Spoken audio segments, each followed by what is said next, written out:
Hello दोस्तों, welcome to our episode of Veena World's podcast. चलो bag भरो, निकल पड़ो। आज हमारे साथ मेरे एक बहुत ही अच्छे दोस्त और वीना वर्ल्ड के टूर मैनेजर विहार ठाकुर है।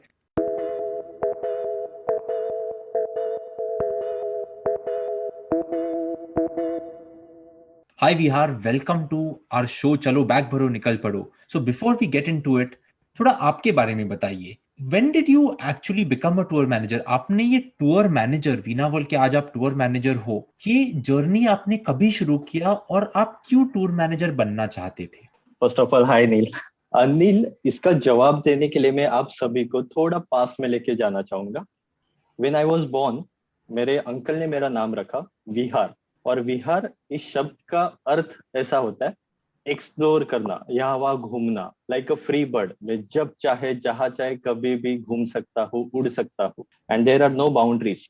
सो एग्जैक्टली वैसे ही हुआ। मेरे फैमिली ने पहले ही मुझे पहचान लिया था कि ये एक जगह पे बैठकर जिंदगी जीने वालों में से नहीं है।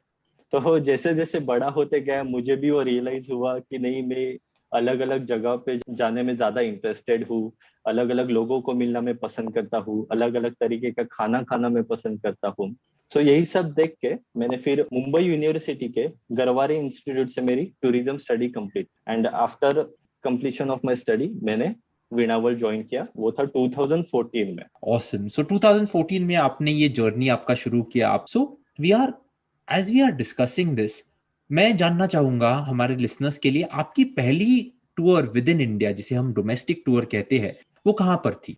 मुझे आज भी याद है, मैं फर्स्ट टाइम जब मेरे फैमिली से दूर या आउट ऑफ महाराष्ट्र गया था, वो उत्तराखंड सेक्टर के लिए गया था। एंड डेट थी 22 अप्रैल 2014, जिस दिन मैं पहली बार महाराष्ट्र के बाहर गया था मेरी टूर के लिए। 9 दिन की वो हमारी टूर थी नहीं। एंड उस 9 दिन में हमने काफी सारे सिटीज कवर किए हुए थे, जैसे कि हरिद्वार। सो वहां पे विजिट करने के बाद गंगा आरती देखी। गंगा आरती में जो माहौल वहां पे क्रिएट होता है, काफी सारे श्रद्धालु वहां पे आते हैं, एक साथ मिलते हैं और गंगा जी की पूजा वहां पे करते हैं। सो ओवरऑल बहुत ही स्पिरिचुअल माहौल वहां पे क्रिएट होता है। एंड अपने आप ही आप में जो थकान आई हुई रहती है वो चली जाती है। सो हरिद्वार के बाद जो हमारा नेक्स्ट डेस्टिनेशन था ऋषिकेश। ऋषिकेश हम सभी को पता है कि ऋषिकेश पूरे वर्ल्ड में एज अ योगा कैपिटल जानी जाती है। बट उसी के अलावा ऋषिकेश यंग क्राउड में फेमस है, वो मतलब यहाँ के व्हाइट वाटर राफ्टिंग के लिए। तो लाइफ में फर्स्ट टाइम वो व्हाइट वाटर राफ्टिंग का एक्सपीरियंस भी मुझे इसी टूर पे मिला हुआ था। ऋषिकेश के बाद हम चले गए थे मसूरी। एंड जब भी मैं टूरिज्म स्टडी मेरी चल रही थी, तभी हमने पढ़ा हुआ था कि नॉर्थ में जितने भी हिल स्टेशन है, वहां पे आपको मॉल रोड नजर आएगा। तो मॉल रोड के बारे में हमेशा एक क्यूरियोसिटी थी मेरे दिमाग में कि क्या है, कैसे है मॉल रोड। तो फर्स्ट टाइम मॉल रोड मुझे देखने मिला, एक्सपीरियंस करने मिला, वो मतलब मसूरी में। और हम जैसे कि सभी जानते हैं कि मसूरी को क्वीन ऑफ हिल्स के नाम से भी जाना जाता है। तो वो भी बहुत एक अलग एक्सपीरियंस था। मसूरी के बाद नैनीताल हम जाते हैं। नैनीताल झीलों की नगरी के नाम से जाना जाता है। वहां पे नैनीताल के सराउंडिंग आप 7 लेक, अलग अलग छोटे से झील आप वहां पे देख सकते हो। और नैनीताल का जोग्राफिकल लोकेशन या जोग्राफिकल कंडीशन में आपको एक्सप्लेन करने जाऊं, तो चारों तरफ से पहाड़ों से घिरा हुआ है ये नैनीताल। और इन चारों पहाड़ों के बीच में ये बहुत बड़ा लेक बना हुआ है, जो कि नेचुरली बना हुआ है, जिसका नाम है नैनीताल, नयनताल ऐसे। और इस लेक के नाम से ही इस सिटी को भी नाम मिला था, नैनीताल। नैनीताल के बाद फिर हम जाते हैं जिम कॉर्बेट नेशनल पार्क, जहाँ पे हम वाइल्ड लाइफ लाइफ जो है वो एक्सपीरियंस करते हैं। और गुड़गांव, लास्ट जो डेस्टिनेशन था वो था गुड़गांव। सो ऐसी हमारी टूर थी। तो ये आपकी पहली टूर थी। और जैसे आपने कहा कि आपको आज भी वो डेट याद है, मैं भी आपसे अग्री करूंगा कि हम जब भी कौन से भी देश में या कौन से भी स्टेट में जाते हैं, वो एक ऐसा एक्सपीरियंस रहता है कि वो हमेशा हम हमारे साथ रखते हैं, and that is something that is beautiful. और ट्रैवलिंग हमें ये करने का मौका देता है, so that is something incredible.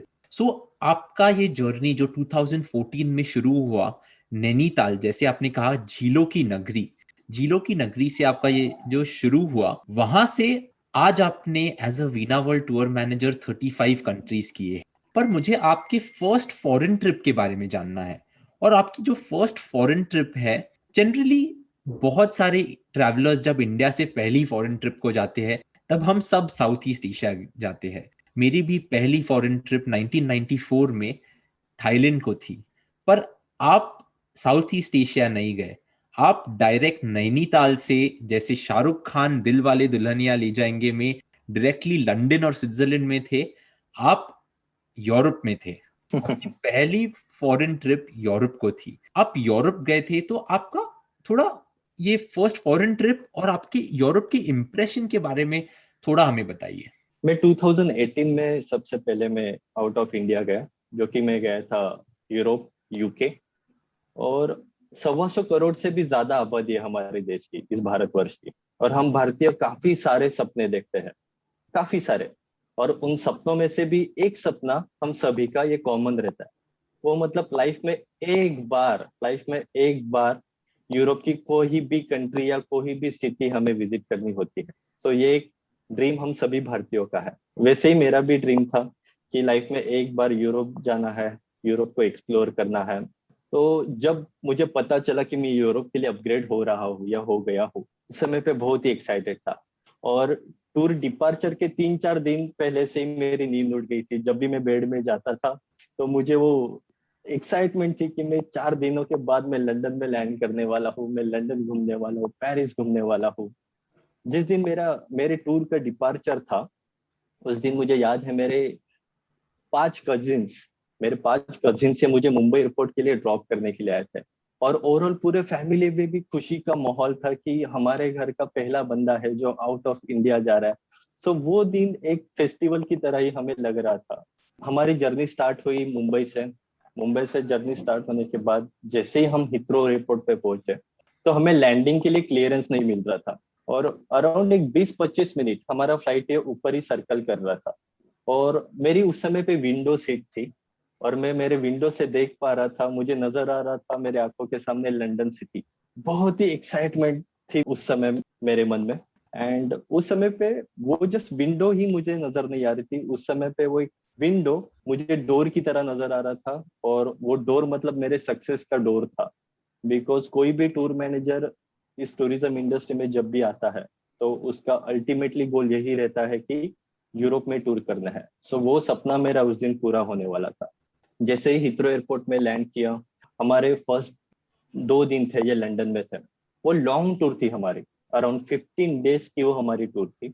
और इन 15 डेज में 10 कंट्रीज हम कवर करने वाले थे। सो एक्साइटमेंट लेवल वैसे भी हाई थी कि काफी सारे लोकेशन जो मैं अब तक सिर्फ टीवी में देखते आया हूँ, अलग अलग शोज में देखते आया हूँ, वो आज मैं खुद देखने वाला हूँ, वो मैं आज खुद एक्सप्लोर करने वाला हूँ, फील करने वाला हूँ। सो पहले दिन 2 दिन लंदन में बिताने के बाद मैंने मेरे गर्लफ्रेंड को कॉल किया और मैंने मेरे गर्लफ्रेंड को बताया कि यार मुझे लंदन बहुत अच्छा लगा, बहुत बहुत ही सुंदर है लंदन।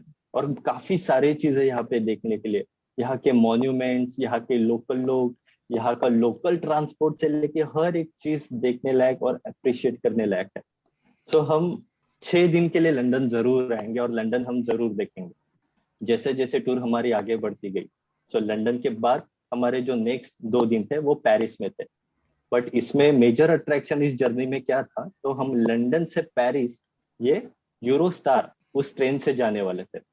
और ये जो ट्रेन है ये इंग्लिश चैनल के नीचे से गुजरती है, तो वो एक अलग ही एक्सपीरियंस था मेरे लिए और हम सभी के लिए। जितने भी ग्रुप मेंबर्स हमारे साथ थे, 41 ग्रुप मेंबर्स थे तभी हम सभी साथ में, सभी की एक्साइटमेंट लेवल हाई थी। फर्स्ट टाइम सभी एक्सपीरियंस लेने वाले थे कि हम समंदर के नीचे से ट्रेन जर्नी करने वाले थे। तो जब हम पेरिस में पहुंचे, तो पेरिस के बारे में ऑलरेडी हमने बहुत कुछ सुना हुआ था, जैसे कि city of love, city of romance, city of perfume, city of fashion. So exactly Paris वैसे ही था। पेरिस में हमने आईफिल टावर देखा। आईफिल टावर भी हमने 3rd लेवल पर जाके देखा था। और 3rd लेवल पे जाकर पेरिस देखने में जो मजा है ना, वो सुपर। पूरा पेरिस का पैनोरामिक व्यू हमें वहां पे नजर आता है। आईफिल टावर के बाद हमने वहां का जो मेजर अट्रैक्शन है, कल्चरल शो वहां पे होता है, वो मतलब वहां का कैबरे शो। तो कैबरे शो भी हमने इंजॉय किया हुआ था पूरे ग्रुप ने एक साथ बैठकर।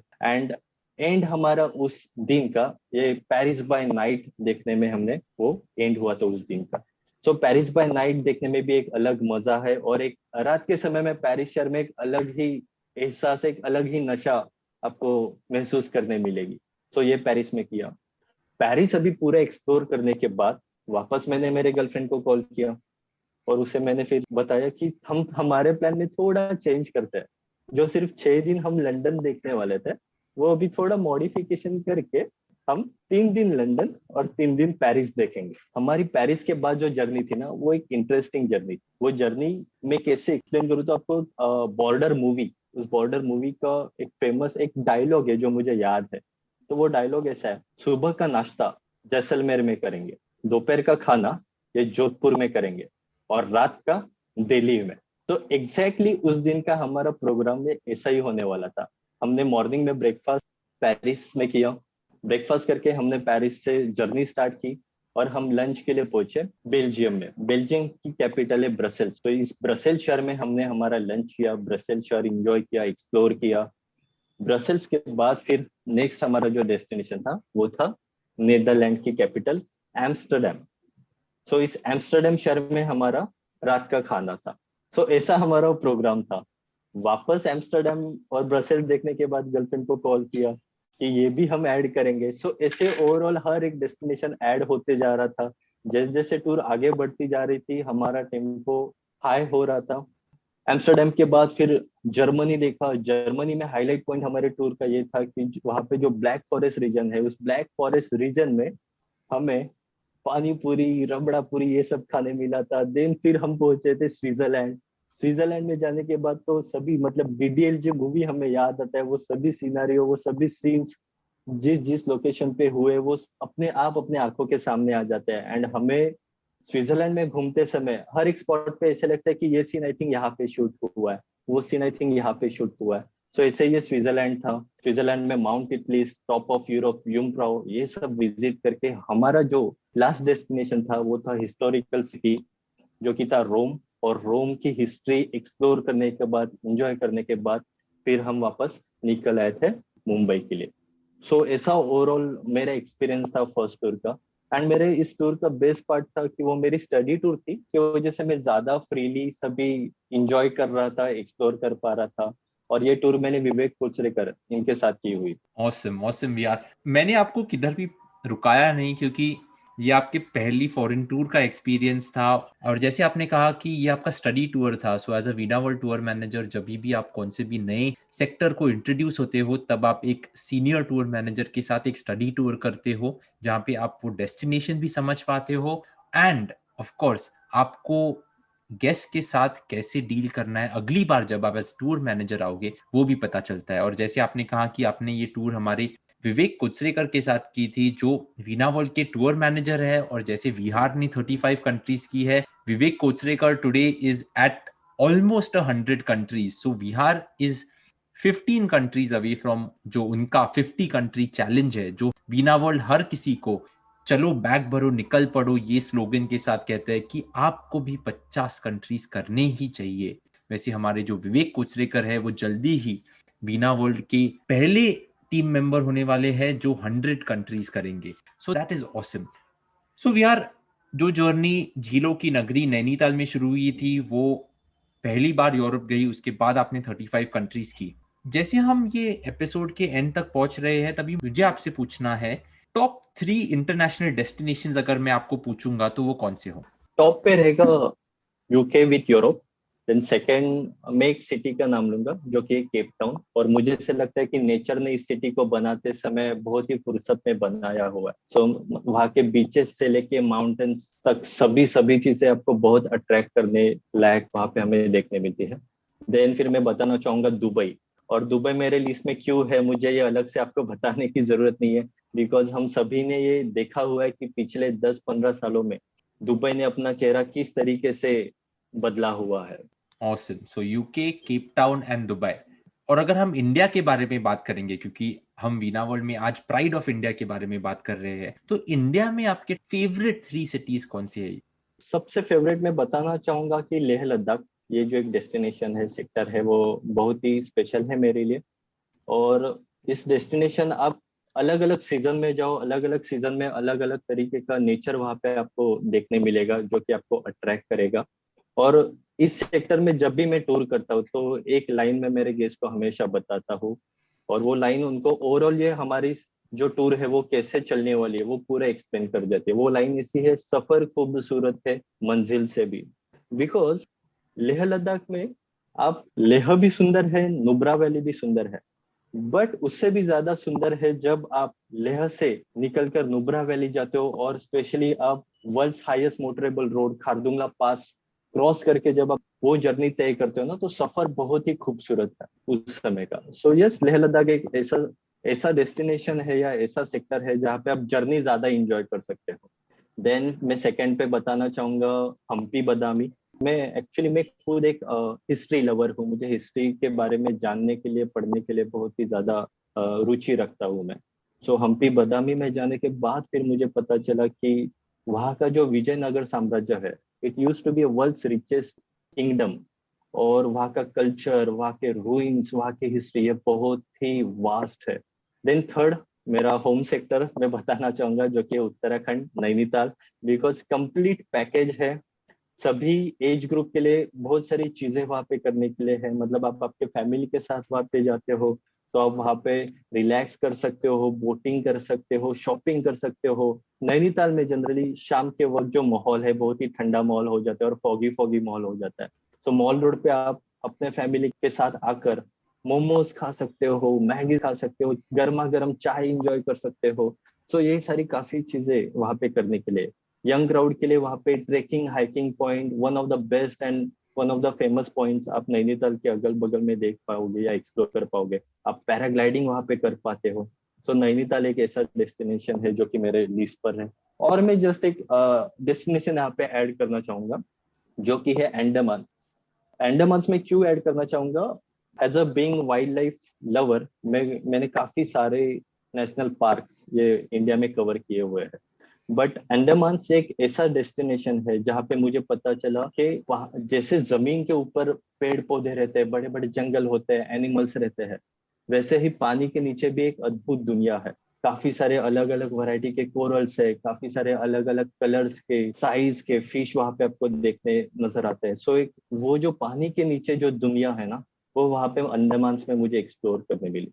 ग्रेट। सो हमने लेह में शुरुआत की, लेह लद्दाख, उसके बाद हम पहुंचे हम्पी बदामी, उसके बाद आपका फेवरेट सेक्टर नैनीताल। और जब भी आप नैनीताल के बारे में बात करते हो तभी हमें पता चल जाता है कि आपको वो ये डेस्टिनेशन से कितना प्यार है, क्योंकि आप शुरू हो जाते हो और आप रुकते ही नहीं हो। और फिर अंडमान निकोबार आइलैंड्स इतने ब्यूटीफुल है। पोर्ट ब्लेयर, नील आइलैंड, हैवलॉक आइलैंड, वहां पे जाके आप स्कूबा डाइविंग कर सकते हो। पर उसके बारे में कभी और डिस्कस करेंगे। But we are thank you so much for coming in. Listeners, thank you so much. आप आज हमारा ये एपिसोड स्पॉटिफाई, एप्पल पॉडकास्ट पे सुन रहे हो, और ऐसे ही एपिसोड्स हम आपके पास लाते रहेंगे, discussing different destinations Veena world के एक्सपीरियंस टूर मैनेजर्स के साथ। So take care of yourself, stay safe, and this is Neel and Vihar signing off from Chalo Bag Baro Nikal Pado. Thank you.